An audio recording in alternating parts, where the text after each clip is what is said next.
сейчас сезон простудных заболеваний, сезон легких называется в китайской медицине. И когда есть, значит, такие проявления вирусных инфекций, есть простудные заболевания верхних дыхательных путей, это танзелиты, это ангины, да, всевозможные, гнойные ангины, это бронхиты, это вот кашель любого, вот такой вот непонятный, говорят, этиологии, да, бронхиты. Берите леденцы со спирулиной. Это такое решение этой проблемы. Дети с удовольствием рассасывают эти леденцы. Да. Потом я знаю, что бегут обычно родители, бабушки, там бегут в аптеке, покупают леденцы для горла. Но там же в составе очень много фармпрепаратов. Зачем?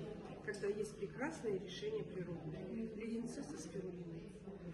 И вот это испытано на внуках. У нас внуки, значит, 3 года, 4 года, буквально 3 вот таких леденца, и кашель затяжной, тот, который ее мучил,